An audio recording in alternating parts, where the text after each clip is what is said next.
concerning new principalities which are required by one's own arms and ability. Let no one be surprised if, in speaking of entirely new principalities, as I shall do, I adduce the highest examples both of prince and of state. Because men, walking almost always in paths beaten by others, and following by imitation their deeds, are yet unable to keep entirely to the ways of others, or attain to the power of those they imitate. A wise man ought always to follow the paths beaten by great men, and to imitate those who have been supreme, so that if his ability does not equal theirs, at least it will savour of it. Let him act like the clever archers, who, designing to hit a mark which yet appears too far distant, and knowing the limits to which the strength of their bow attains, take aim much higher than the mark, not to reach by their strength or arrow to so great a height, but to be able, with the aid of so high an aim, to hit the mark they wish to reach. I say, therefore, that in entirely new principalities, where there is a new prince, more or less difficulty is found in keeping them, accordingly as there is more or less ability in him who has acquired the state. Now, as the fact of becoming a prince from a private station presupposes either ability or fortune, it is clear that one or other of these things will mitigate in some degree many difficulties. Nevertheless, he who has relied least on fortune is established the strongest. Further, it facilitates matters when the prince, having no other state, is compelled to reside there in person.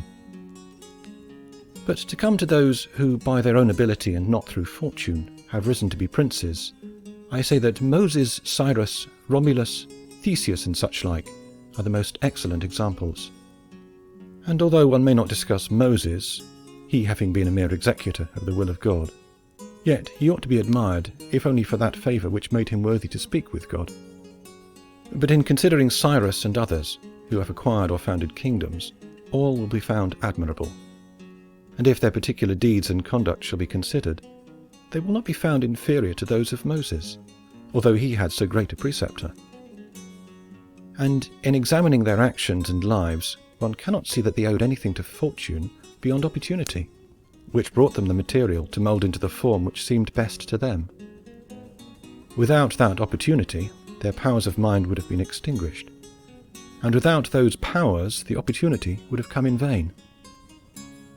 It was necessary, therefore, to Moses that he should find the people of Israel in Egypt enslaved and oppressed by the Egyptians, in order that they should be disposed to follow him, so as to be delivered out of bondage.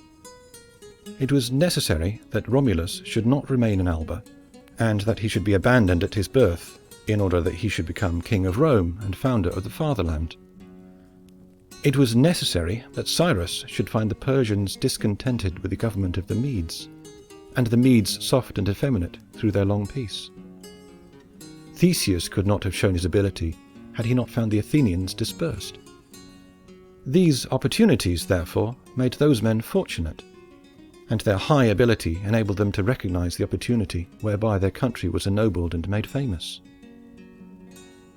Those who by valorous ways become princes, like these men, acquire a principality with difficulty, but they keep it with ease. The difficulties they have in acquiring it rise in part from the new rules and methods which they are forced to introduce to establish their government and its security.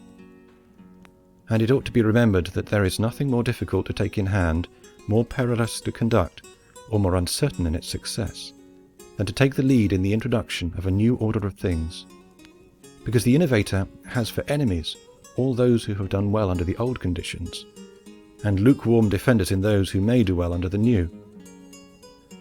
This coolness arises partly from fear of the opponents, who have the laws on their side, and partly from the incredulity of men who do not readily believe in new things until they have had long experience of them.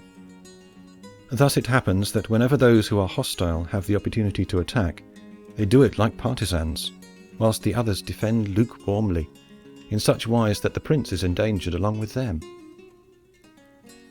It is necessary, therefore, if we desire to discuss this matter thoroughly, to inquire whether these innovators can rely on themselves, or have to depend on others.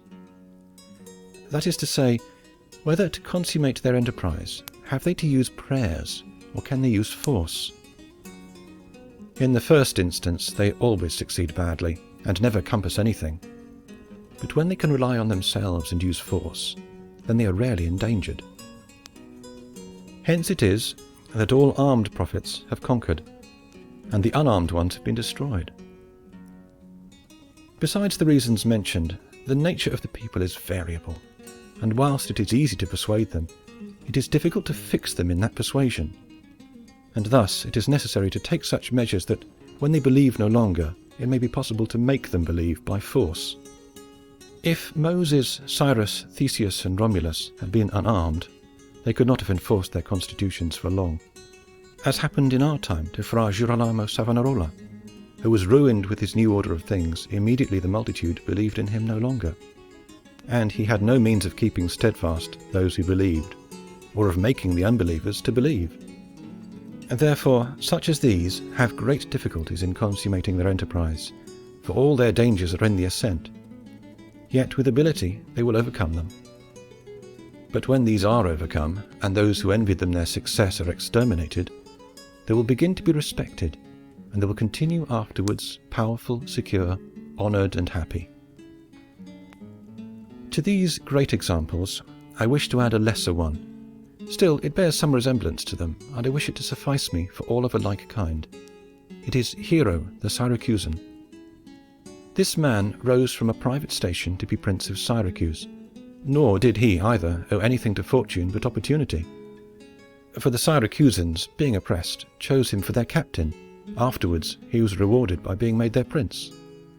He was of so great ability, even as a private citizen, that one who writes of him says he wanted nothing but a kingdom to be a king.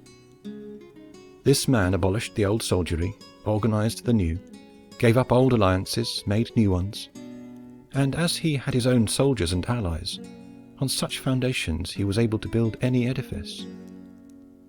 Thus, whilst he had endured much trouble in acquiring, he had but little in keeping.